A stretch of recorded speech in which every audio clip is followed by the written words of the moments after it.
Douglas Blake, wealth manager at Newbridge Securities, joining us from New York.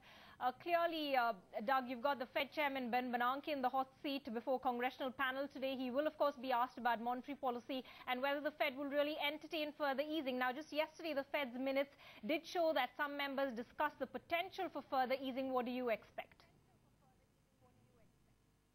Right, and that's a really big surprise because that was QE3 was something that was essentially off the table until the last 2 months. And let's remember, the Fed has a dual mandate: price stability and maximum employment. So when we enacted QE2, it was because the Fed saw signs of deflation, a falling of wages and prices, the phenomenon that created the Great Depression. And they enacted QE2 to combat this. Now QE3, we look at the other side of the dual mandate: maximum employment.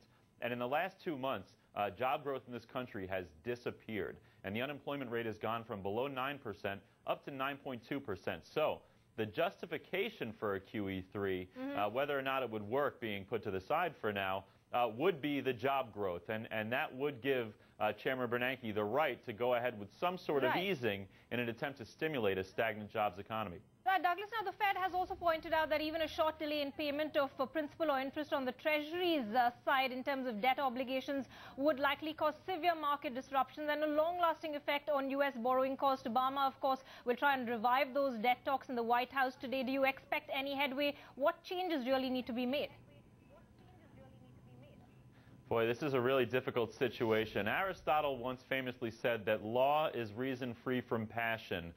Politics these days seems to be passion free from reason. And to get the Democrats and Republicans to agree ahead of an election year where the stakes are so high and the party's so polarized is really a stretch. Because if the Republicans were to concede some sort of tax increase, they'd probably lose their elected offices next year. If the Democrats were to put forth this spending cut without getting some sort of a give from the Republicans in the form of tax hikes, then they would lose their seats in Washington. So they're really playing chicken with the U.S. economy, and this is equating to more of an ideological battle than something in the best interests of the U.S.